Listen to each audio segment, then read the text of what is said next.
shida na Wamoabi, kwamba vile walivyokuwa ndivyo walivyo. Hakuna mtu amewakorofisha with the stones of the earth. You didn't hear me. Now, jina langu liko ndani yake. Jina la we msimutie kisirani. Hii safari haina kisirani.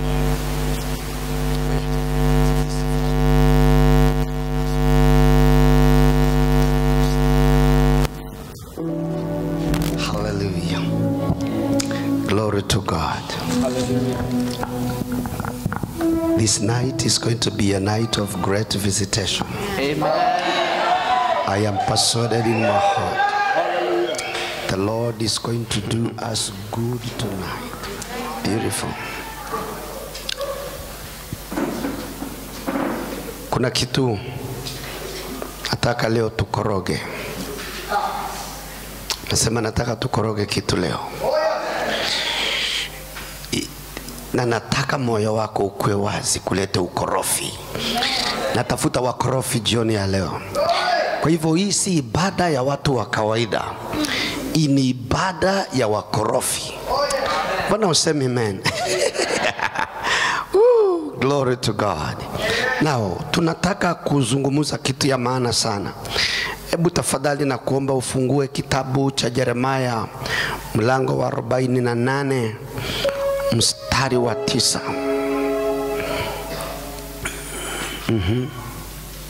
Are you there? Are you there? Fungua tu kwanza. Jeremiah 48 verse 9, 10 and 11. Ushakalabakutu. Come on. Are you there?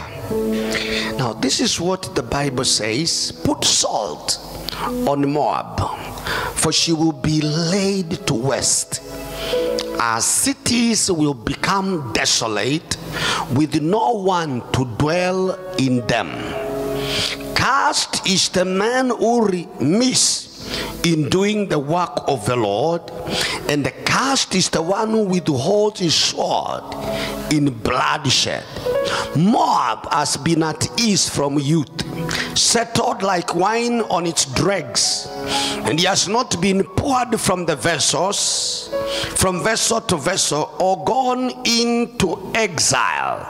So his flavor, I like this, so his flavor has remained the same, and his aroma is unchanged. Are you there?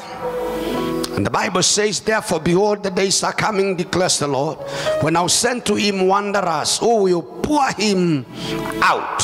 They will empty his vessels and they shatter his jars. Somebody say amen. Si useme amen. Nataka tuongee kuhusu kumtumikia Mungu kwa vita. Mtamu. Nasema leo tunaongea kuhusu kumtumikia Mungu kwa vita. Biblia inasema, nilisema kwamba tukianza tulisema we are going to arise to serve. I say we are going to arise to see. Useme tu. We are going to arise to serve. Ukisoma Acts chapter 13 verse 36. The Bible talks about one man called David. Na Biblia inasema Daudi alitekeleza makusudi ya Mungu katika nyakati zake, na kisha akalala. He served the purposes of God in his days. Then he did what? Then he did what? So then he did what? Then he rested, akalala. Na sasa mali ambapo tunasoma, Mungu anaongea kuhusu kikundi cha watu waliokuwa ni maadui wa watu wa Mungu, watu wanaitwa Moabi, kwamba vile walivyokuwa tangu vijana ndivyo walivyo. Hakuna mtu amewakorofisha. Nasema hakuna mtu amekorofisha wa Moabi, ikiwa ni maadui. Wametulia tu, mvinyo wao bado uko kwa vibuyu vyao. harufu yake nzuri bado iko ndani, lakini Bwana anasema hali ya Wamoabi inatokana na laana ya wale wanafanya kazi ya Bwana kwa uzembe. Come on. Leo tunaenda kuweka gia mpya. Cursed is the man who does the work of the Lord with the sluggishness. Amelaaniwa mtu ule ufanya kazi ya Bwana kwa uzembe. Amelaaniwa mtu yule uficha upanga saa ya vita. Come on. We are getting out of the curse of laziness. We are not going to be lazy as we serve the Lord. Neither are we going to keep away our swords in the day. Come on. In the day. Nasema watu wa Mtomo JCC tunainuka kwa uamsho mpya. Hatutalaaniwa kwa sababu ya uzembe. We are servants of God. We are going to serve with diligence. Nasema tutafanya kazi iliyo na bidii na hatutaficha silaha. Nasema hatutaficha silaha kwa maana italete laana wakati wa vita. Kwa hivyo tunatangaza mapema, tunainuka kinyume na Wamoabi. Tutawapiga, tutamwaga pombe zao, tutaondoa comfort yao, tutaondoa, nasema tutaondoa na kumwaga kile kilicho ndani na kuvunja mikebe yao. Nasema tutavunja mitungi yao. Come on, I'm talking to somebody. Now, kuna kitu moja nataka ujue.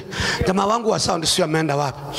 Daudi yule tunasema alitumikia makusudi ya Mungu kwa nyakati zake na akalala. Can I tell you something? Daudi alipigana mpaka Mungu akajuta. Ukusikia vile? Unajua wewe unisikizi. Nasema kama ni kutumikia Mungu, kitu ile mzuri ya kufanya ni kunyamazisha maadui. Piga shetani na kile chochote yako nacho mpaka shetani atie akili. Nasema mpaka shetani. Jesus of Nazareth. Hii Mungu wangu, si mtu asikie ile kitu ninasema. Kuna kitu nasema imekosa mtu wa kusikia, na natafuta mtu mwenye anaweza kusikia kitu ile ninasema. Ukisikia hii utakuwa umesaidika na utakuwa umebarikika. Now let me show you this. First Chronicles chapter 22 verse 7. Daudi anasema hivi, my son, said David to Solomon, it was in my heart to build a house for the name of the Lord my God. By this word came to me from the Lord. You have shed much blood and waged great wars. You are not to build a house for my name, because you have shed so much blood on the ground before me. Come on, somebody. You have said so much, but a son will be born to you, who will be a man of rest. I will give him rest from all his enemies on every side. For this name will be Solomon, and I will grant to Israel peace and quiet during his reign. Jesus, you are not to build a house for my name, because you are a man of war who has spilled blood. Verse 3 says, but God said unto me, thou shalt not build me a house. Now, wapendwa, hii ndio ushuhuda.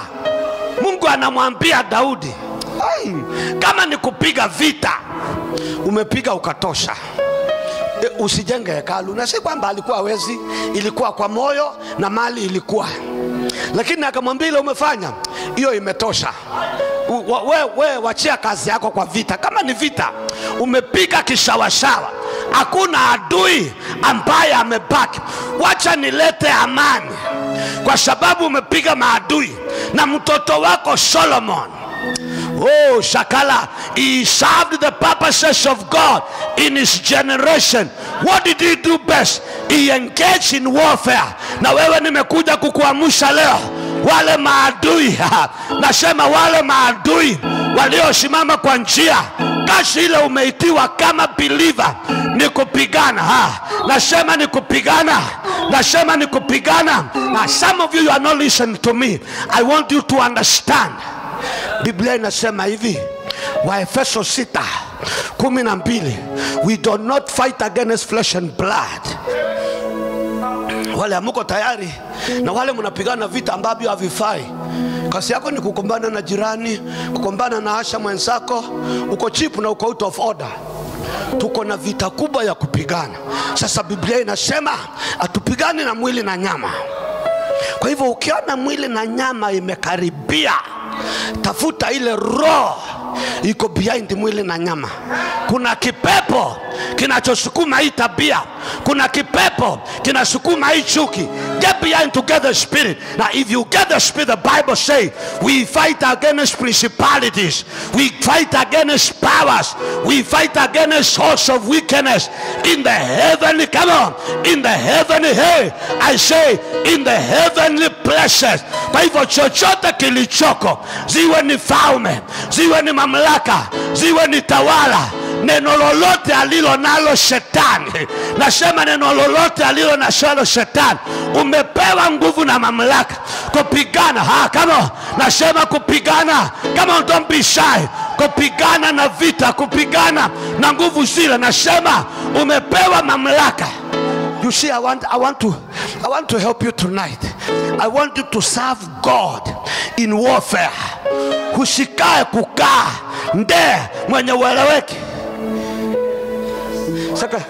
Second Corinthians chapter 10. Hii tutasoma. Hiyo ingine nimekuharakisha ili upite hapo because sikuji hapo, ninaenda mbali. Uko hapo? Hapo sio penye nakuja, naenda mbali. Na nataka nifike kabla ya saa 2. Uko hapo? We, tuko wa Efeso, tuko wa Korinto wangapi? Wa pili, 2 Corinthians. Go to 2 Corinthians. Please, 2 Corinthians. Umefika hapo? Chapter ngapi? Verse ngapi? Ama Biblia yako haina verse. Biblia inasema hivi. For though we walk in the flesh, we don't fight according to the flesh. For the weapons of our warfare, they are not carnal, but they are mighty in God. For pulling what? For pulling down strongholds. Although tunatembea hapa chini kwa mwili, atupigani kwa namna ya mwili. Biblia inasema kwa maana silaha zetu, church, kwa maana silaha zetu sio za mwili, lakini zina uweza ndani ya Mungu. Silaha yako haiko kwa kimo chako, haiko kwa uzito wako, haiko kwa elimu yako. You are qualified from the Spirit. Nasema uko na uweza utokanao na Mungu. Hey, nasema uko na uweza utokanao na Mungu. What do? You pull down strong. Come on, you pull down. Wewe upigi vita ndogo. You are a machine gun. You are a prime mover. You pull down strongholds. The Bible says not only strongholds, but the Bible says you cast down arguments. Kwa hivyo kitu chochote kinapingana na kile unasema, toka hapa sitoki, toka. No, that is an argument. That is an argument. Those arguments, false arguments, where? Those arguments, you cast it down. Every argument. And the Bible says, chochote kinajiinua kinyume na neno la Mungu, kinyume na maarifa. Nasema kuna vitu havisimami kwa miguu yao.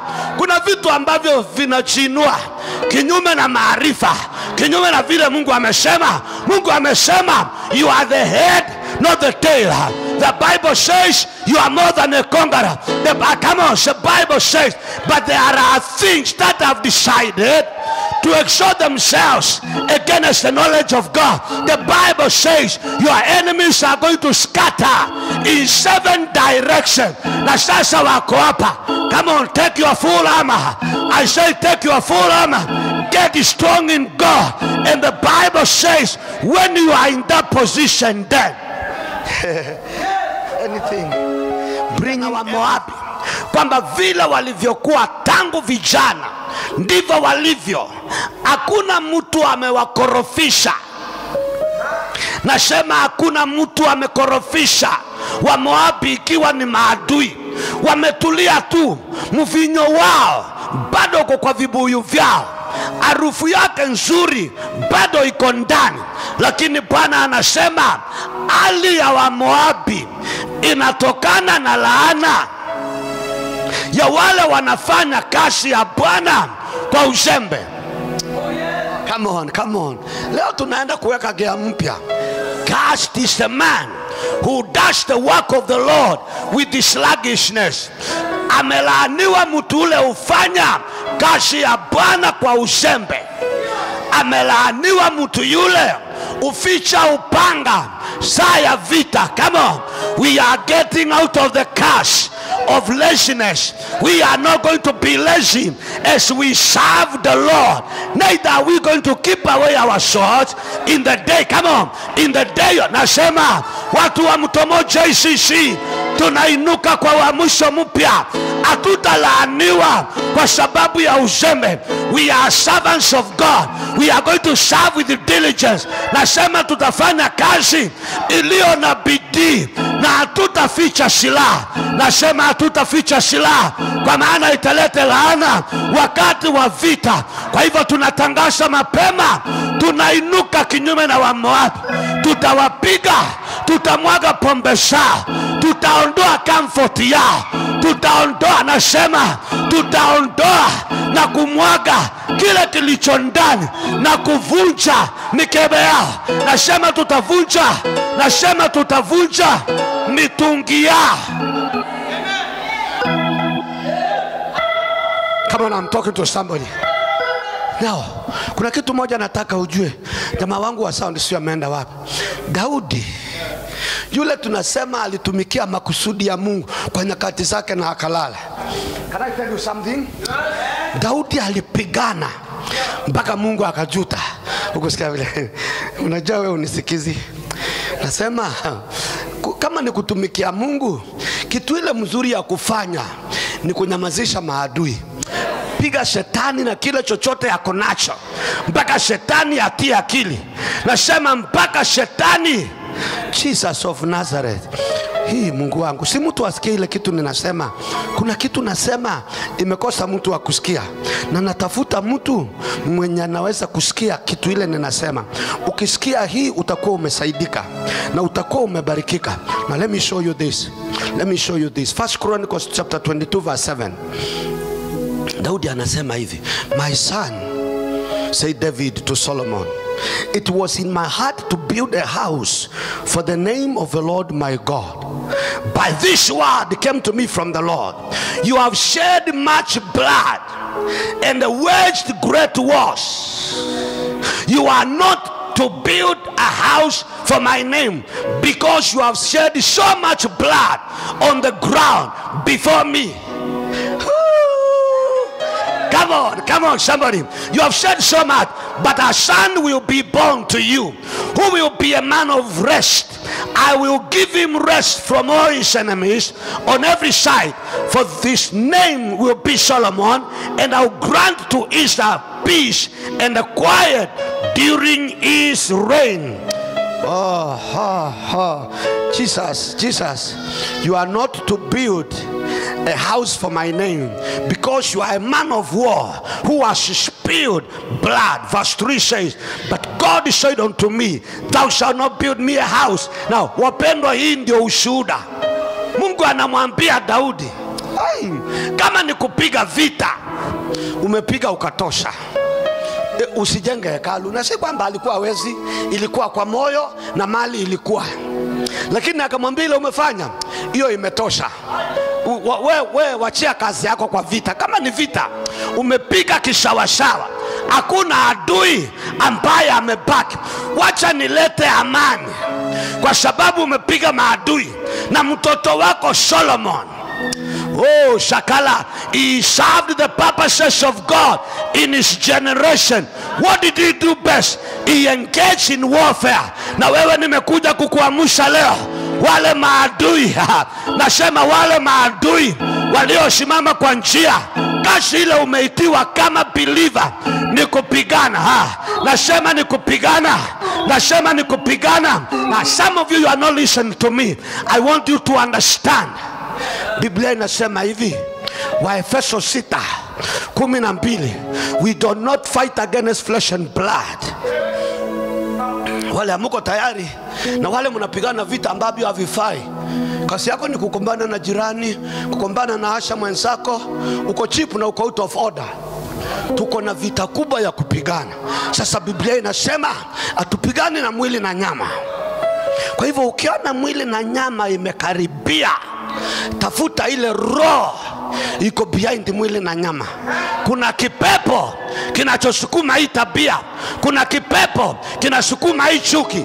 Get behind to get the spirit. Now if you get the spirit, the Bible says we fight against principalities, we fight against powers, we fight against hosts of wickedness in the heavenly, come on, in the heavenly, hey, I say in the heavenly places.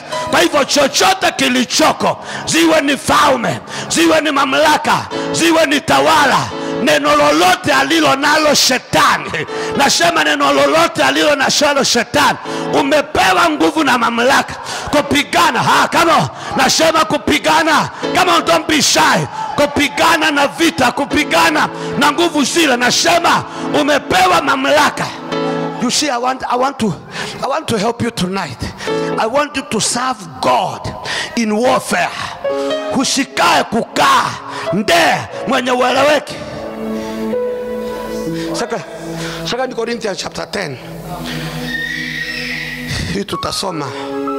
Hiyo ingine nimekuharakisha ili upite hapo because sikuji hapo, ninaenda mbali. Uko hapo? Hapo sio penye nakuja, naenda mbali. Na nataka nifike kabla ya saa 2. Uko hapo? We, tuko wa Efeso, tuko wa Korinto wangapi? Wa pili, 2 Corinthians. Go to 2 Corinthians. Please, 2 Corinthians. Umefika hapo? Chapter ngapi? Verse ngapi? Ama Biblia yako haina verse. Biblia inasema hivi: for though we walk in the flesh, we don't fight according to the flesh. For the weapons of our warfare, they are not carnal, but they are mighty in God. For pulling what? For pulling down strongholds. Although tunatembea hapa chini kwa mwili, atupigani kwa namna ya mwili. Biblia inasema kwa maana silaha zetu, church, kwa maana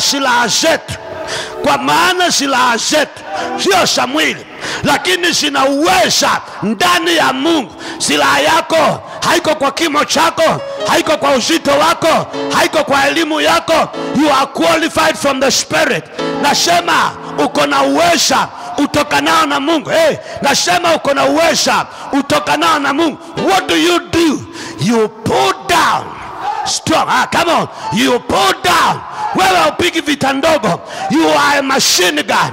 You are a prime mover. You pull down strongholds. The Bible says not only strongholds, but the Bible says you cast down arguments. Kwa hivyo kitu chochote kinapingana na kile unasema, toka hapa, sitoki, toka. No, that is an argument. That is an argument. Those arguments, false arguments, where? Those arguments, you cast it down.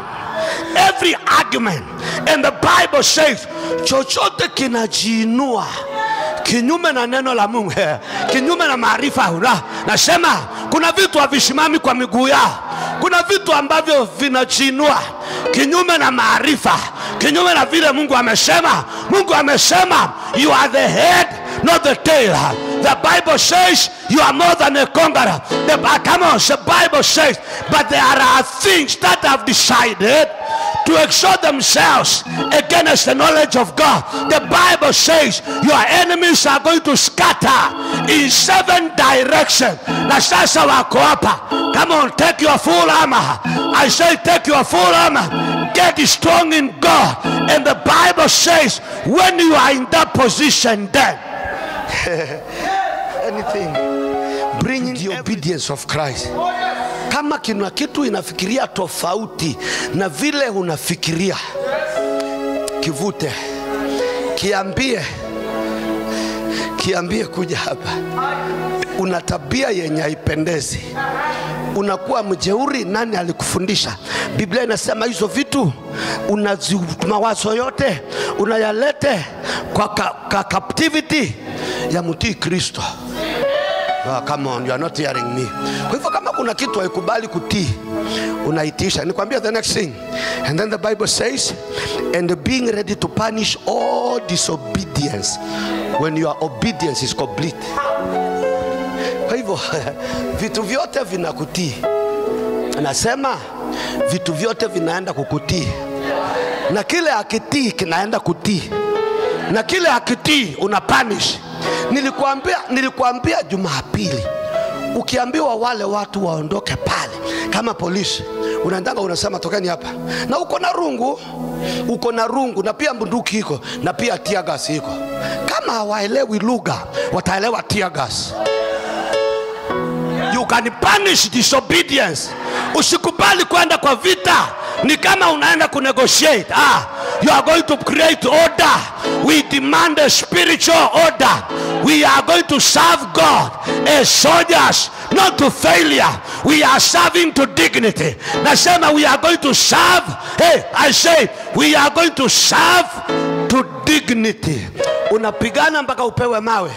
Unapigana mpaka upewe mawe. Ni tabia mbaya kuingia jeshi kama kopro na unaritaya kama kopro. Tabia mbaya. Askari wa mkono. Hapana, kuwa askari wa cheo. Nasema kuwa askari.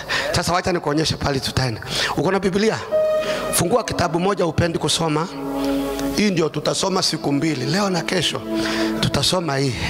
Na najua upendi kuisoma. Go to Job chapter 5. Job chapter 5. Uko hapo? Now one of the greatest weapons in prayer, in warfare, is prayer. Na nataka nikuonyeshe tabia ya maombi. Maombi iko na tabia yenye iko na vituko.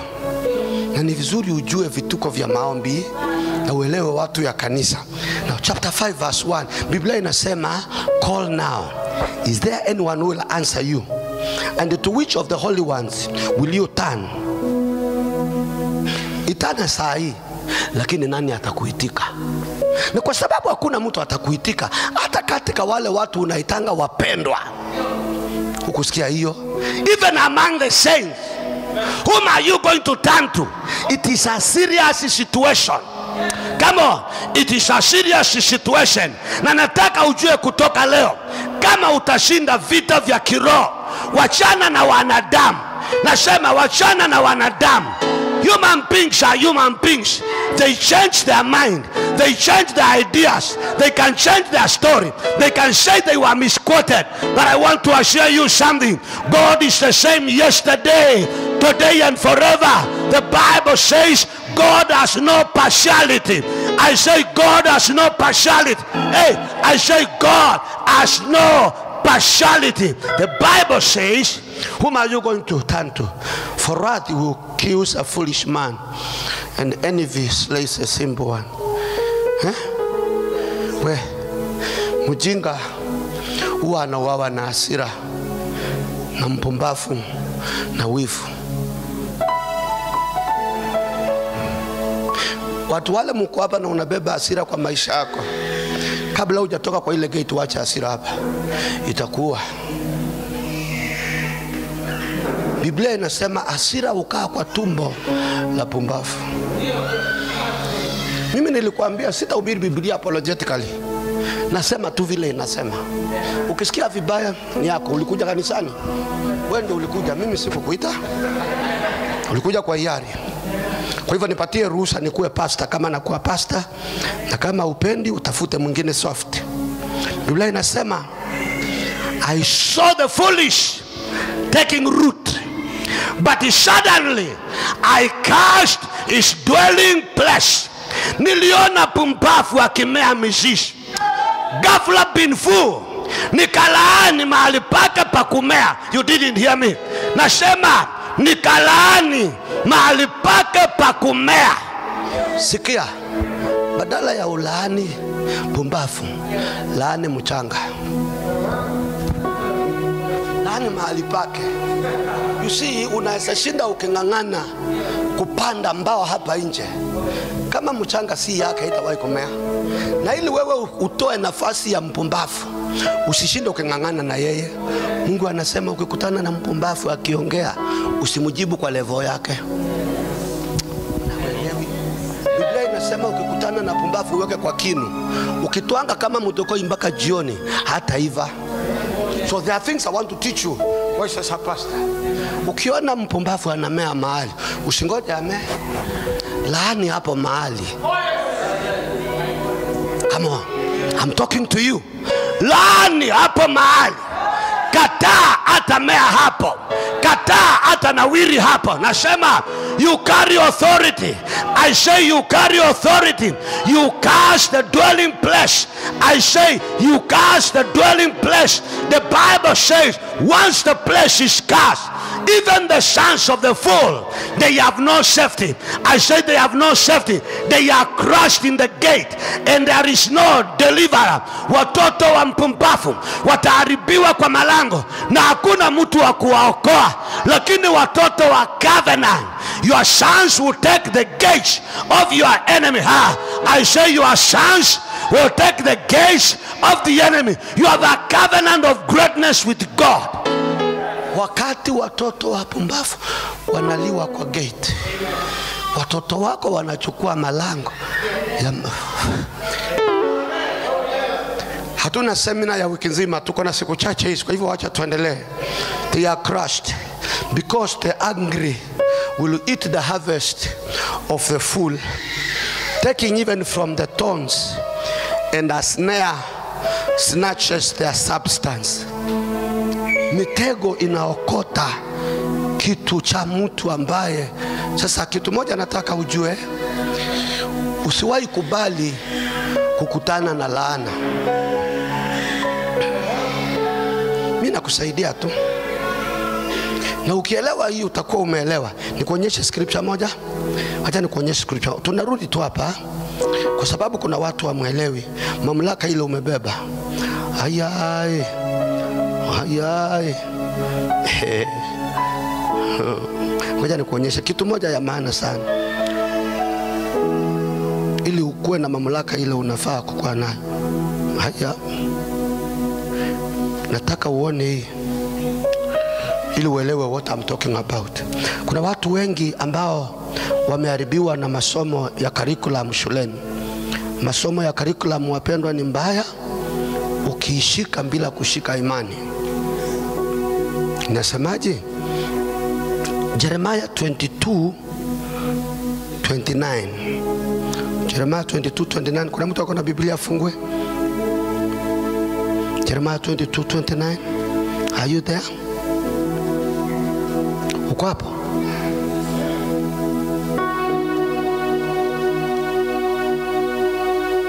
Umeona hiyo maneno?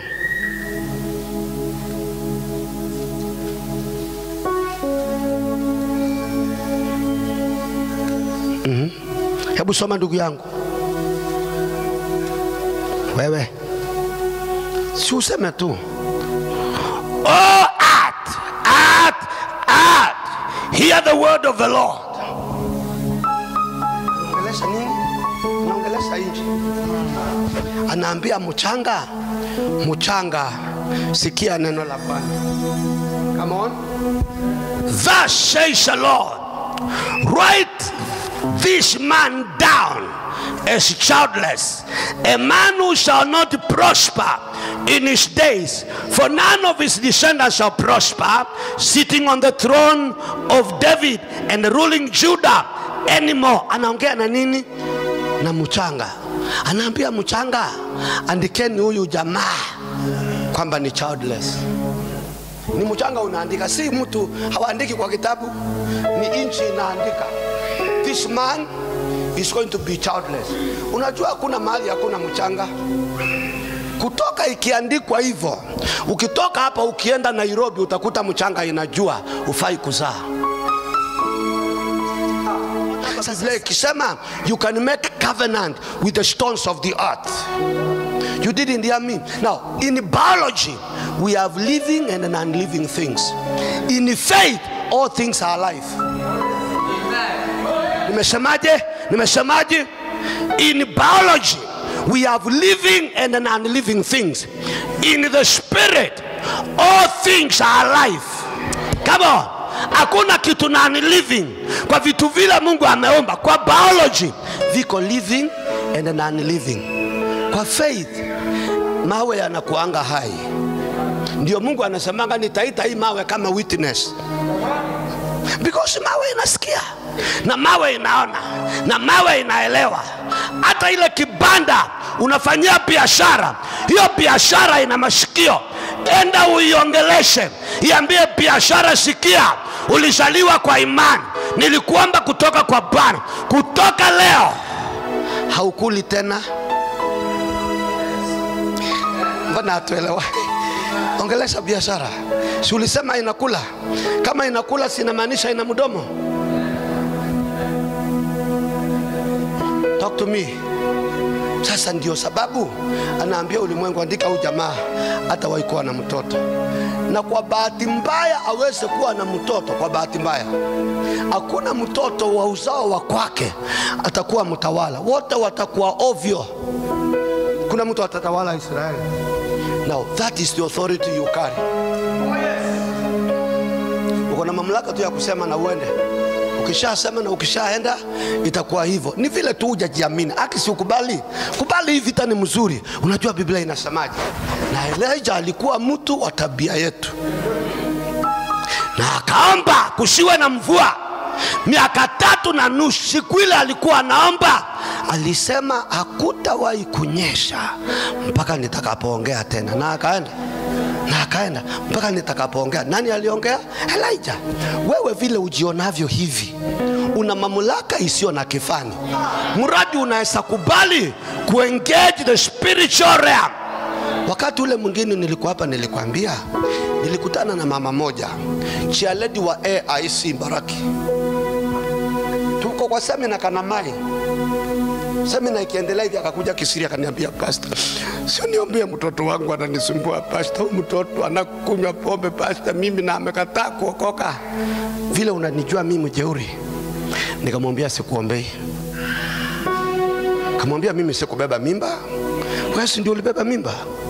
Nataka ukitoka kwa hii semina uende uingie bedroom na ushike tumbo yako kama mama mzazi.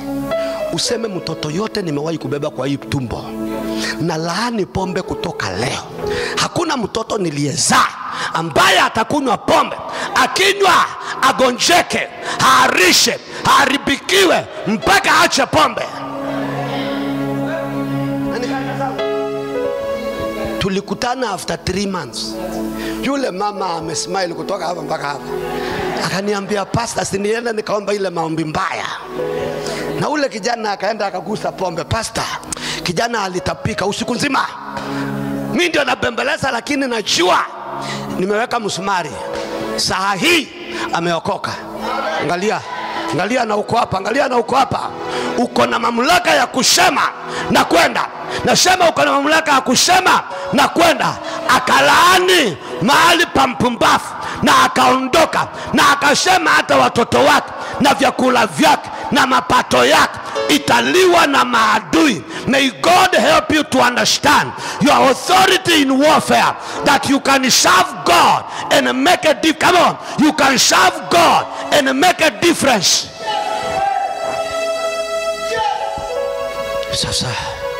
Sasa nisikuelewa ni wewe, utaelewa kesho.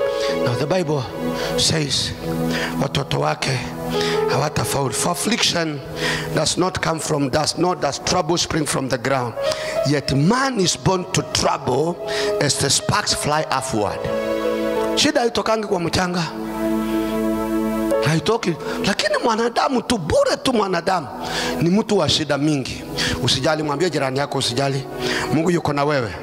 So the Bible says, verse 8, but as for me, wacha watu wawe vile watakuwa, lakini mimi nitatafuta Bwana, na kwa Bwana nitapeana kusudi langu. I am going to commit my life. I am going to commit my cause. I am going to commit my destiny in the hands of God.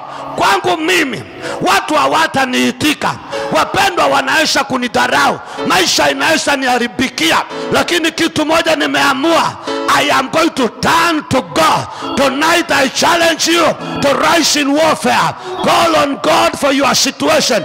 Call on God for your case. The Bible says, while you are turning to God, somebody hear me tonight, which God are we turning to?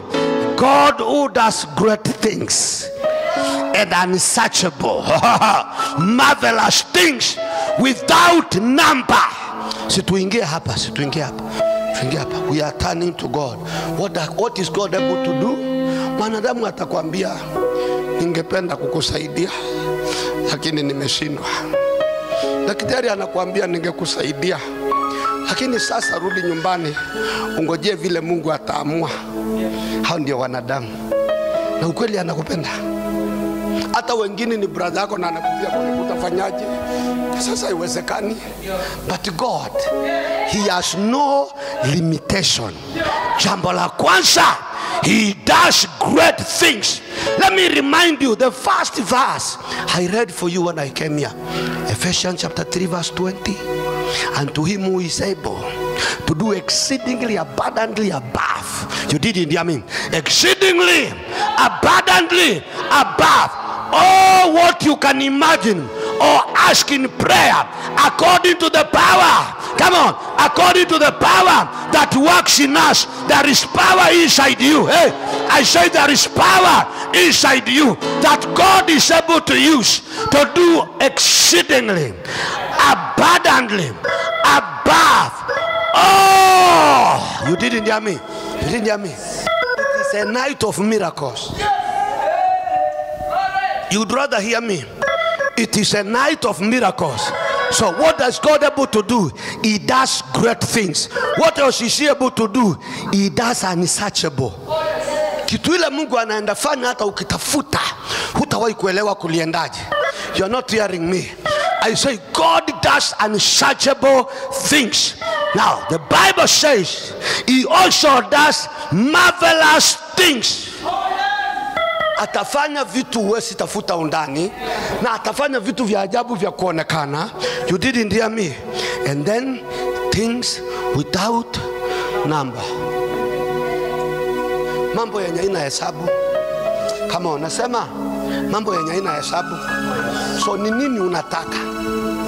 Whatever it is that you want, God is available. Kama unataka kitu marvelous, kama unataka kitu haiwezi eleweka, watu hawa wakiuliza kuliendaje? How did it happen? How did a 40-year-old man get to walk when he has never walked since he was born from his mother's womb? How did somebody, a cripple, just stand up and walk before the people? The things that God is able to do. Yes. Hakuna kitu Mungu hawezi kufanya. Can I ask you something? Ili tuelewane.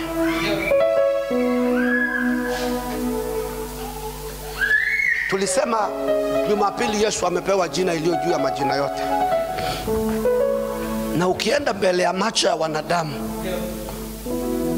mwanadamu anakuambia, pole ndugu yangu, hii cancer iko stage 4.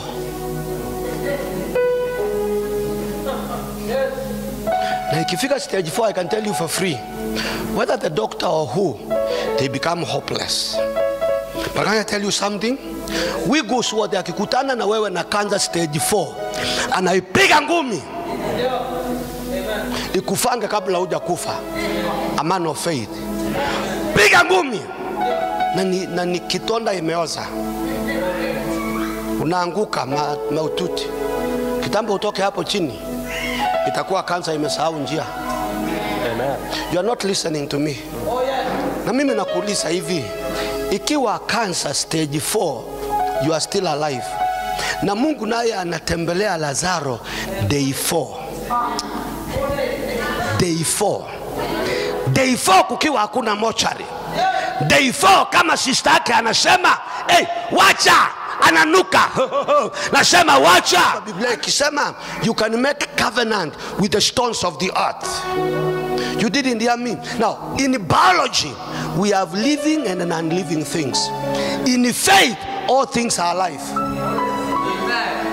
Nimesemaje? In biology, we have living and non-living things. In the spirit, all things are alive. Come on. Hakuna kitu non-living kwa vitu vile Mungu ameomba. Kwa biology, viko living and non-living. Kwa faith, mawe yanakuanga hai. Ndio Mungu anasemanga nitaita hii mawe kama witness. Because mawe inasikia, na mawe inaona, na mawe inaelewa. Hata ile kibanda unafanyia biashara, hiyo biashara ina masikio. Enda uiongeleshe, iambie biashara, sikia, ulizaliwa kwa imani, nilikuomba kutoka kwa Bwana, kutoka leo haukuli tena. Mbona atuelewa? Ongelesha biashara. Si ulisema inakula? Kama inakula sinamaanisha ina mdomo. Talk to me. Sasa ndio sababu anaambia ulimwengu, andika huyu jamaa hata waikuwa na mtoto. Na kwa bahati mbaya aweze kuwa na mtoto, kwa bahati mbaya.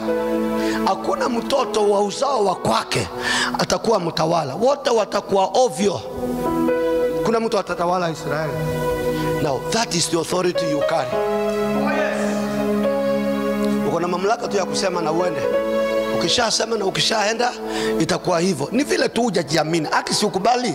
Kubali hii vita ni mzuri. Unajua Biblia inasemaje? Na Elijah alikuwa mtu wa tabia yetu. Na akaomba kusiwe na mvua. Miaka 3.5 siku ile alikuwa anaomba.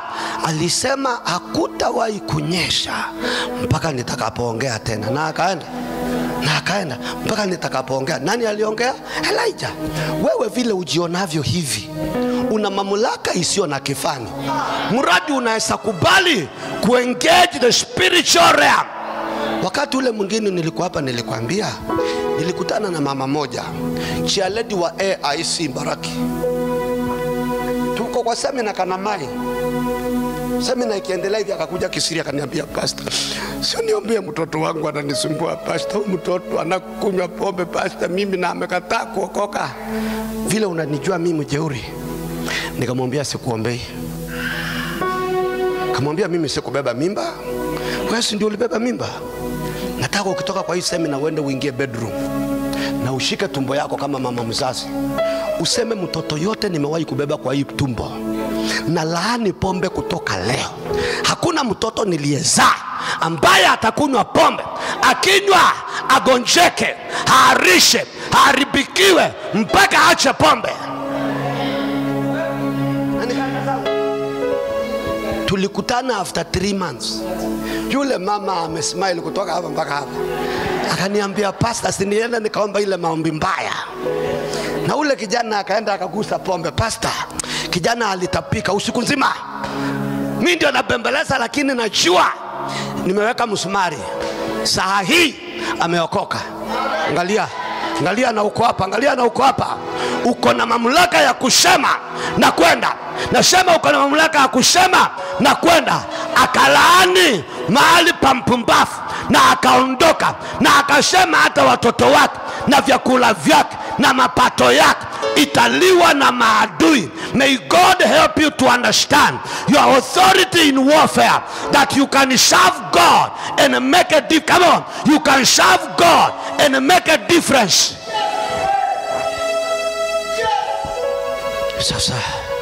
Sasa nisikuelewa ni wewe, utaelewa kesho. Now the Bible says watoto wake hawatafaulu. For affliction does not come from dust, nor does trouble spring from the ground. Yet man is born to trouble as the sparks fly upward. Shida haitokangi kwa mchanga, haitoki. Lakini mwanadamu tu, bure tu mwanadamu ni mtu wa shida mingi. Usijali, mwambie jirani yako usijali, Mungu yuko na wewe. So the Bible says, verse 8, but as for me, wacha watu wawe vile watakuwa, lakini mimi nitatafuta Bwana, na kwa Bwana nitapeana kusudi langu. I am going to commit my life. I am going to commit my cause. I am going to commit my destiny in the hands of God. kwangu mimi watu hawataniitika. Wapendwa wanaisha kunidharau, maisha inaisha niharibikia, lakini kitu moja nimeamua, I am going to turn to God. Tonight I challenge you to rise in warfare. Call on God for your situation. Call on God for your case. The Bible says, while you are turning to God, somebody hear me tonight, which God are we turning to? God who does great things and unsearchable, marvelous things without number. Situingie hapa. We are turning to God. What is God able to do? Mwanadamu atakwambia, ningependa kukusaidia lakini nimeshindwa. Daktari anakuambia, ningekusaidia lakini sasa rudi nyumbani, ungojee vile Mungu ataamua. Hao ndio wanadamu. Na ukweli anakupenda. Hata wengine ni brother yako na anakuambia utafanyaje? Sasa haiwezekani. But God, he has no limitation. Jambo la kwanza, he does great things. Let me remind you, the first verse I read for you when I came here, Ephesians chapter 3 verse 20. And to him who is able to do exceedingly abundantly above. You didn't hear me? Exceedingly abundantly above all what you can imagine or ask in prayer, according to the power. Come on, according to the power that works in us. There is power inside you. Hey, I say there is power inside you that God is able to use to do exceedingly abundantly above. Oh, you didn't hear me? You didn't hear me? It is a night of miracles. You'd rather hear me? It is a night of miracles. So what does God able to do? He does great things. What else is he able to do? He does unsearchable. Kitu ile Mungu anaenda fanya hata ukitafuta hutawahi kuelewa kuliendaje. You are not hearing me. I say God does unsearchable things. Now the Bible says he also does marvelous things. Atafanya vitu huwezi tafuta undani, na atafanya vitu vya ajabu vya kuonekana. You didn't hear me? And then things without number. Mambo yenye haina hesabu. Kama unasema mambo yenye haina hesabu. So ni nini unataka? Whatever it is that you want, God is available. Kama unataka kitu marvelous, kama unataka kitu haiwezi eleweka, watu wawa wakiuliza kuliendaje? How did it happen? How did a 40-year-old man get to walk when he has never walked since he was born from his mother's womb? How did somebody, a cripple, just stand up and walk before the people? The things that God is able to do. Yes. Hakuna kitu Mungu hawezi kufanya. Can I ask you something? Ili tuelewane.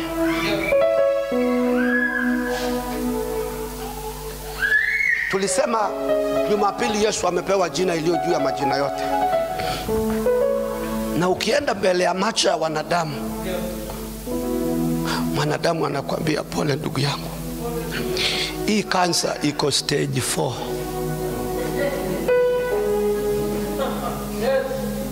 Na ikifika stage 4, I can tell you for free, whether the doctor or who, they become hopeless. But can I tell you something? Wigos wote akikutana na wewe na cancer stage 4, anaipiga ngumi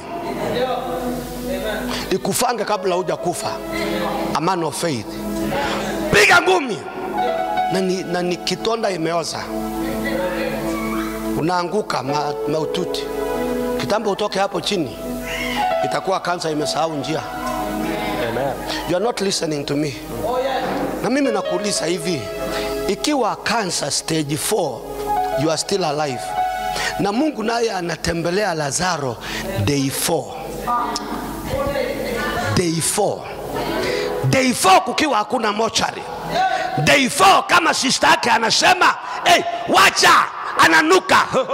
Nasema wacha mama mbele ya kaburi, anasema Lazaro, Lazaro, Lazaro, come on somebody. I came to declare the miracles of God, that there is nothing impossible.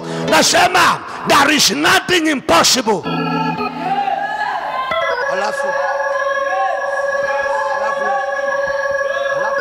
anaamuka anaamuka day 4. Kwa hivyo stage 4 na day 4 dead, mnataka tufuate ipi? Which one is bigger? Ndio tuwachange watu wakufe. Tabia mbaya tuko nayo ya imani. Kwa nini wakufe Mungu akiwa hai na hata wahi kufa? Yesu anasemaje? I am the life and the resurrection. Maisha ile iko hai ni mimi, na kama imekufa na ishaingia kwa mauti nikapeana uzima. Get ready for warfare. I say get ready for warfare. There is something that must change. Moab is going to be watered out. I say Moab is going to be watered out. There is something that God is about to do through your life. The power works in us. Hiyo nguvu haina pastor na iko kanisani. There is something inside you about your faith and your power. With God all things are possible. There is nothing impossible. My goodness. So the Bible says he gives rain on the earth and the waters to the field. He sets on high those who are lowly, and those who mourn are lifted to safety. Nataka nikuambie kitu moja. Wale mko chini, kazi ya Mungu ni kuinua watu wa aina hiyo. Mbona unisikizi? Usiangalia ni kubaya aje. Angalia how high unaenda kuinuliwa, because that is what God is about to do. He will lift you beyond your imagination. Nilishuhudia hapa sometime. Nikawaambia on a Wednesday nimeita ndugu anaitwa Zakari Mureiti. Zakari njoo uombe sadaka. Zakari akasimama. Zakari aliposimama akashika shilingi 1000 kwa mkono. Akasema, wapendwa, naomba nishuhudie kabla sijaombea hii sadaka. Mimi nimekulia kwa hii kanisa kama kijana nikiwa jobless. Ibada ikiisha najifanya natoka. Tukifika nje narudi nalala kwa bench hapa. Nilishibisha umbu kwa kulala hapa kanisani. Kuna kitu ndani yangu natamani lakini sioni. Wakati watu wanatoa sadaka, ninatoa wallet, natoa makaratasi na ninaweka wallet kwa mfuko ya sadaka. Naambia Mungu, siku ile utaweka pesa unirudishie wallet yangu. Because kutaka nataka, lakini sadaka sina. Akasema ya mwisho tulikuwa tunajenga kanisa ya Mbamburi na nilikuwa na kamera ya shika, ndio nilikuwa na survive nayo. Kwa machozi nilitoa ile kamera, katoa. Lakini Mungu aishivyo, it was my last time to sacrificially give. Wasichana wale walikuwa hapa kanisani, hakuna msichana angekubali kuolewa na mimi. Sasa mimi niliamua nikaenda nikaongea na msichana. Ako na master's degree. Anasema hivi, unaniona pale nimeajiriwa sina title. Na kuanga hapo tu hivi. Napeangwa pesa tu hivi. Naendanga inji za ulimwengu. Wiki ijayo, wiki inafuata alikuwa naenda Italy. Anasema wakati naendesha gari barabarani huwa ninasimamisha kando. Kwanza najichuna hivi nifinye nione kama ni mimi. Kwa sababu siamini kile Mungu amefanya. Later Zakari aliandika kitabu kinaitwa The Millionaire in You. You didn't hear me? The Millionaire in You. Na hiyo si uongo. There is a millionaire inside you. Kukufa maskini kama Lazaro haimaanishi ulikuwa maskini.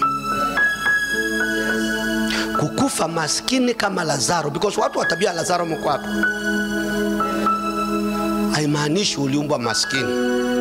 Inamaanisha tu ulikuwa mgumu kama Adamu. Unakalia dhahabu na unakula sukuma. Hiyo ni makosa ya Mungu. Na hapo kuna mito minne. Wewe unaketi hapo, dhahabu ile nzuri iko hapo, lakini wala sukuma mpaka siku ile utakufa. Hiyo ndio ilikuwa tabia ya Lazaro. Ati Lazaro amepata access mpaka kwa dining room ya tajiri. Ukusikia vile nimesema? Ukusikia vile nimesema? Ukusikia vile nimesema? Akona nafasi mpaka kwa dining room ya tajiri. Kwani chakula ikianguka alikuwa anaionea wapi? Na Biblia inasema ikianguka ndiye alikuwa anasema na simwache niokote hii nikule. Alikuwa attitude yake ndio mbaya. Hakuna siku alisema simunipatie hii mumebakisha. You are not talking to me. Hakuna siku alisema hii mumebakisha sinaweza kula. Siku zote Lazaro aligonjanga chakula ya kuanguka. Hata ajipromote,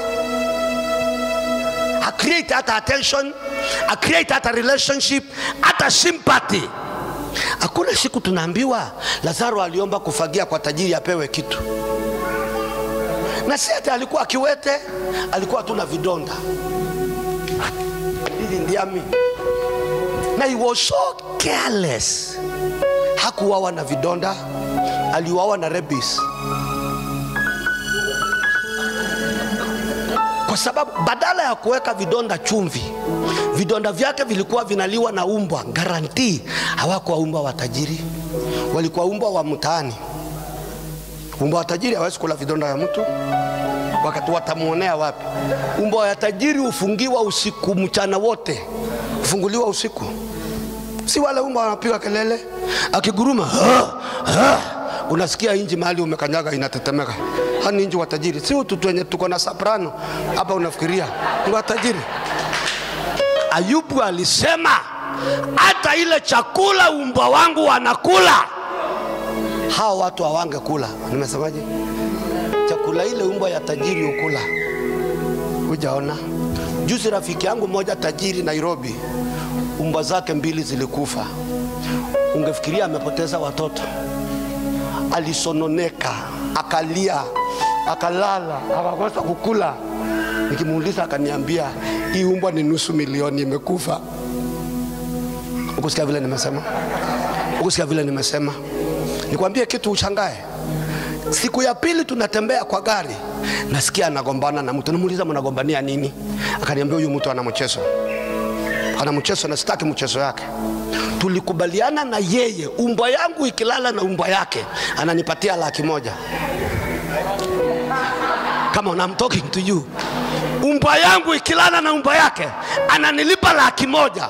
Sasa analeta upuzi, ananiambia ati anipatie $50,000, umbwa ikishika mimba ataleta $50,000 nyingine. Sitaki nonsense. Nikuulize, umewahi kusikia sex expensive namna hiyo?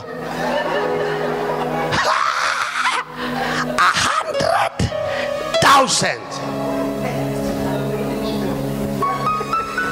Mating ya umbwa. Shauri yako, nimekuonanga unachukulia maisha vibaya. God will help you to change your attitude. Nasema Mungu akusaidie ubadilishe mtazamo. Usikubali kukaa maisha aliyokaa Lazaro. Siku ile alikufa, ambulance ile ilimbeba iliendeshwa na angels. Mungu hata kudharau, Mungu hata kubadilikia. Wewe ndio uliishi vibaya, uliaibisha kingdom. Lakini si baada ya leo. Ile vita unaenda kupigana, we ngoja nikuulize, unajua ni makosa na ni ujinga umaskini kumea hapo karibu na wewe. Inatafuta nini hapo? Na wewe ni mtoto wa ufalme. Laani umaskini, laani mahali pake. Iambie na laani hapo mahali. Hapata wai kuna wiri. Nasema hapata wai kuna wiri umaskini. Hii mboma ya mtuku hii na amisha fertilizer ya umasikini. Kutoka leo tutakuwa watu wa kutajwa. Kutoka leo tutakuwa watu wa maana. Kutoka leo tutakuwa watu wa kuhesabika. Fight every force of darkness, every foolishness of the devil. You have been purchased with a price. Umenunuliwa kwa gharama. Yesu akawa masikini ili ukue tajiri. Yesu akawa masikini, kama Yesu akawa masikini ili ukue tajiri. Now watch this.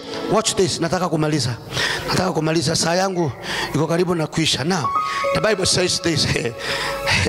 The Bible says this. He frustrates the devices of the crafty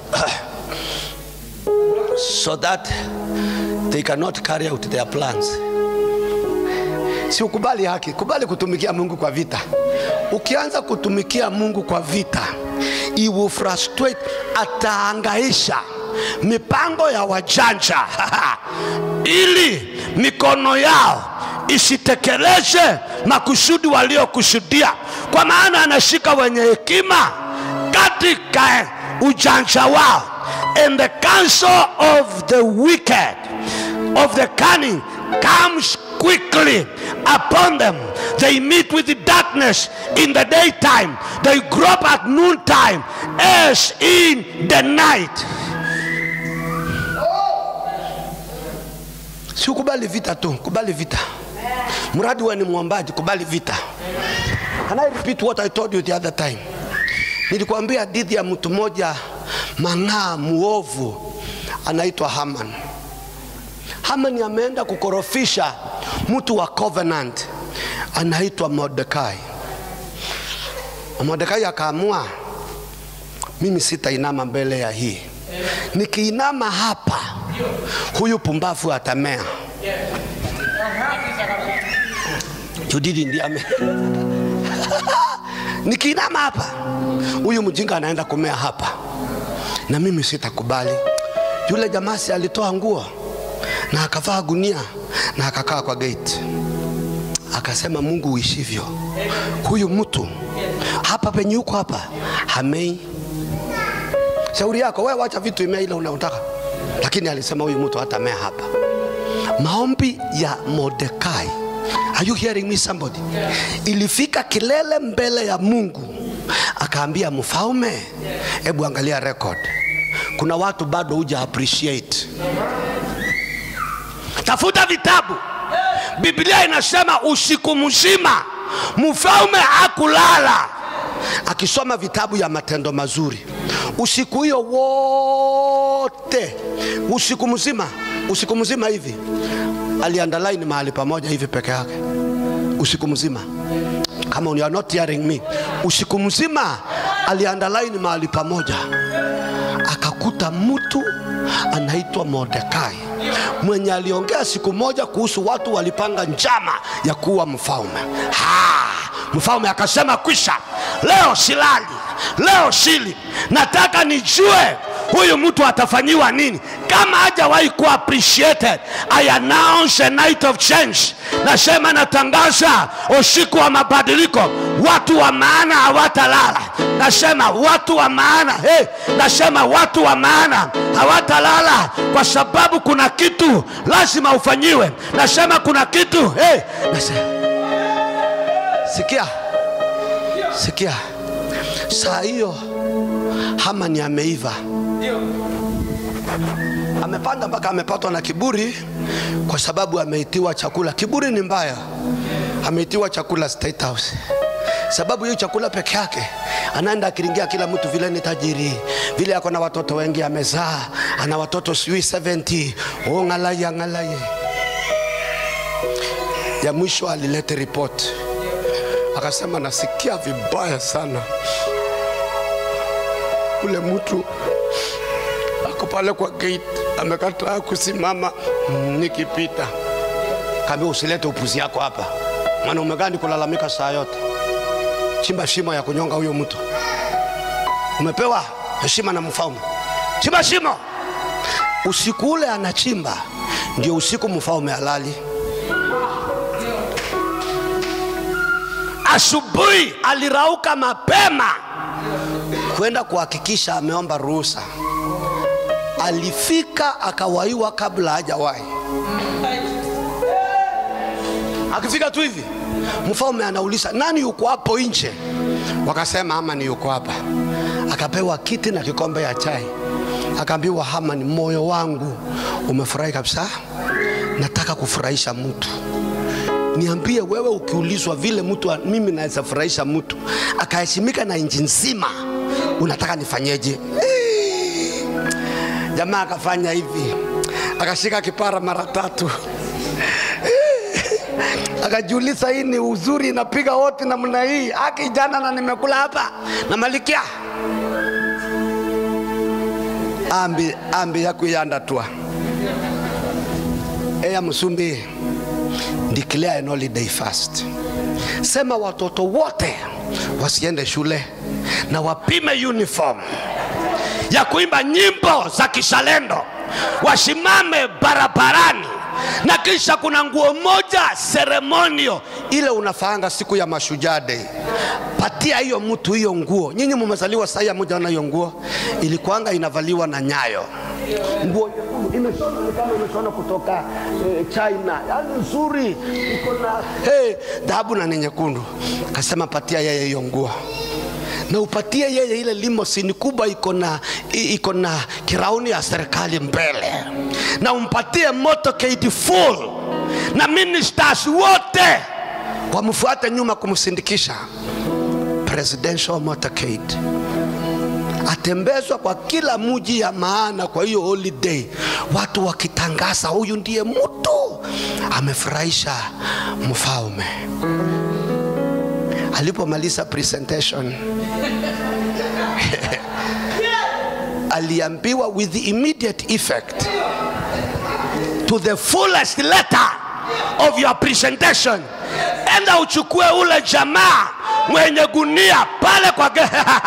Nasema enda uchukue yule jamaa aliye na gunia pale kwa gate.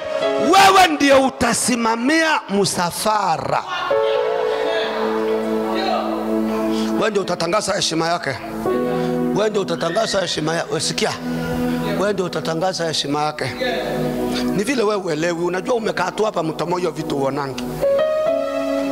Siku ile kuna presidential motorcade in a locality. Yule polisi mkubwa wa hiyo eneo anatembea mbele na Land Rover, amebeba walkie-talkie ya kuondoa tuk-tuk na matatu kwa barabara. Hiyo ndio ilikuwa kazi ya Haman.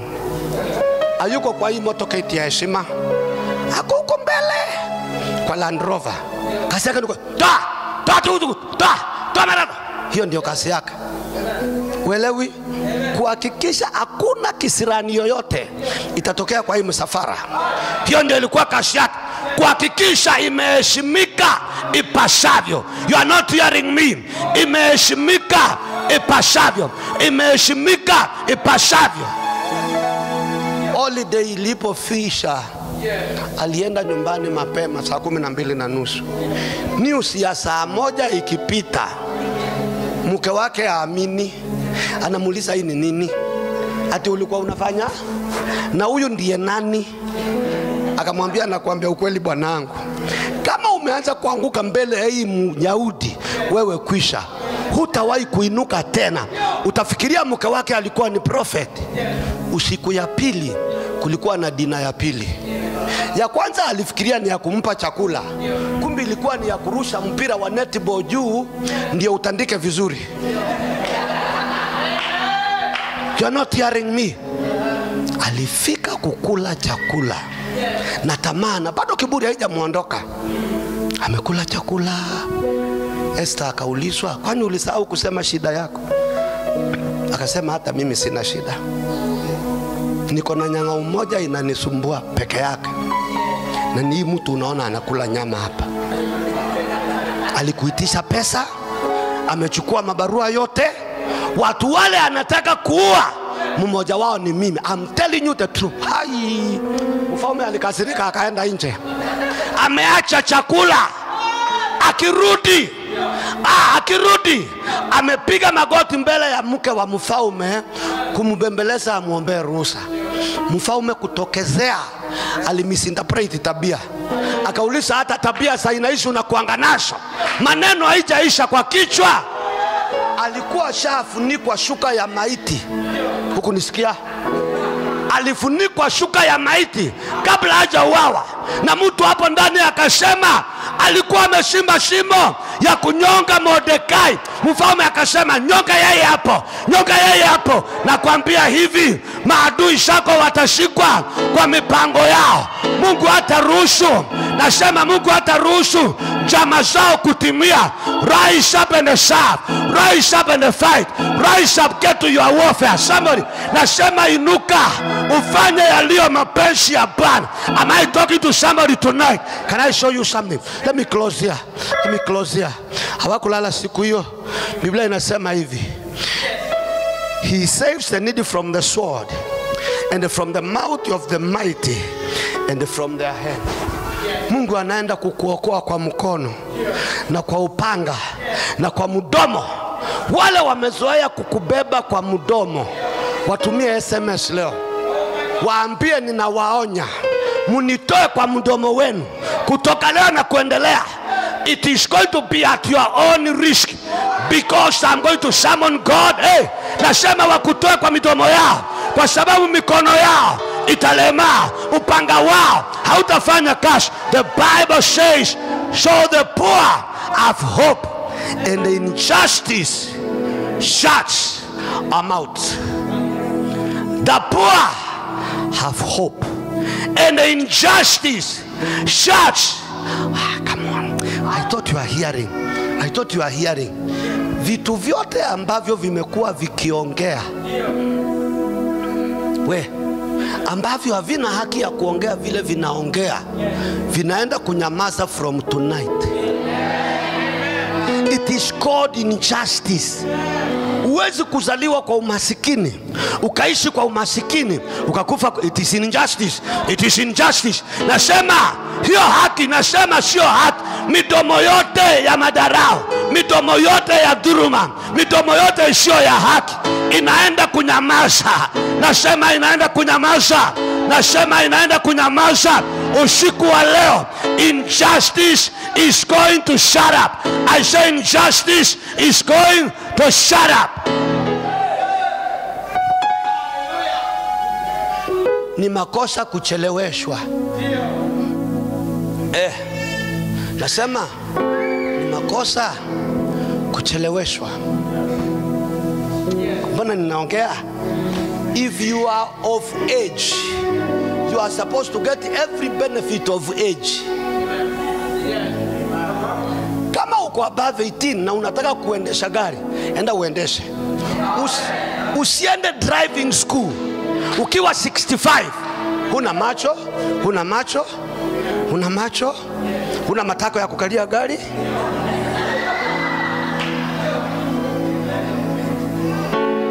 Sasa unaenda wapi at 65? Enda sahi ukiwa 18 and a half, enda driving school, endesha gari, fualia maisha. Kama uko above 18, oa ama uolewe. Oa ama uolewe.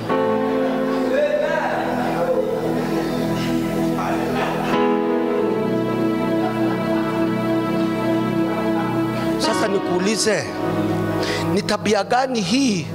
Unaenda hospitali unatusiwa na daktari na umeokoka. Daktari anakuuliza, kwani una mimba? Akishika hivi anakuambia kwenda ulete picha. Anakuta ati wumbu imeanza kumea weeds, zinaitwa fibroids. Anakuambia si kubwa sana, enda uzae zikufe. Umeokoka, utazaa na nani? Hii matatizo yametokana na nini? Kuchelewa. Haungemea fibroids kama ungeolewa 25. Sasa 38.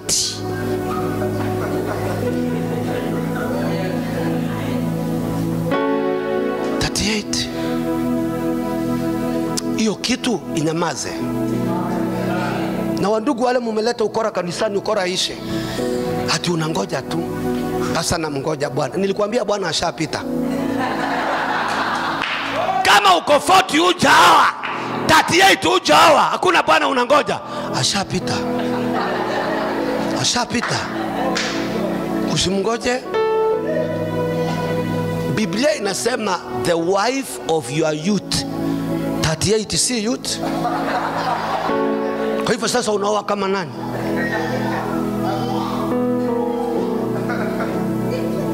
Na ukianza kuoa uko 45, nilikuuliza hapa, utakuwa father ama grandfather? Because ukianza mchezo hivi hata watoto uoni vizuri. Unavaa miwani kwanza ukaone vizuri, because kwanza hata ukaone vizuri. Sasa wewe ni nini? Madharau wengine nyamaze. Nasema madharau wengine nyamaze. Nasema madharau wengine nyamaze, kwa sababu hivi karibuni itabidi huyo mtoto umtembelee shule form 2. Unaanza kuvaa kinyasa, uko 65. Utaki uonekane kama wewe ni mzee, uko 65, mtoto ako form 2. Tabia mbaya. The devil is a liar. I say the devil is a liar. Injustice is going to shut up. Nasema kutokuonea kunaenda kunyamaza usiku wa leo. Kataa kile shetani anafanya, hata enda kukifanya juu ya maisha yako. God is ready to lift you. I say God is ready to lift you. God is ready to bless you. Open your mouth. I say open your mouth. Come on, I say open your mouth. Speak to injustice. Let injustice shut up. Nasema let injustice shut up. Hey, kitu chochote kisio cha haki kinaenda kunyamaza. This is the night. This is the night.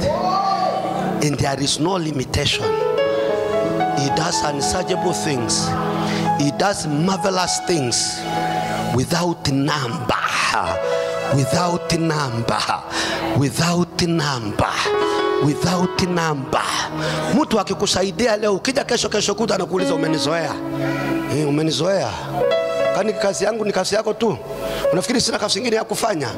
Kuzoea. Lakini Mungu every day from glory to glory, Mungu hatasema ni yale kusaidia, atakusaidia kiwango kingine, lakini wanadamu watakuharibia jina. Mnamuona vile anaringa? Ni mimi nilimpatia fare akienda Nairobi. Na ni mpaka useme hata kama unisaidia fare kwenda Nairobi, shuko kwingine nimejiendeleza kimungu. Fare yako sasa imekuwa ndio kila kitu. Hiyo tu ndio nilalia pia. Hiyo ndio niliendea kazi pia. Hiyo ndio ninuangua pia. Nani wacha madharau hizo ndogo ndogo.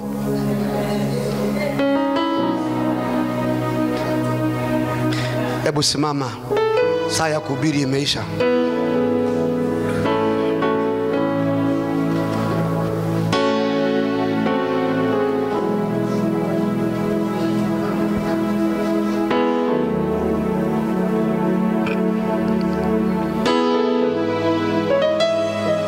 You are highly lifted up, Jesus, Jesus.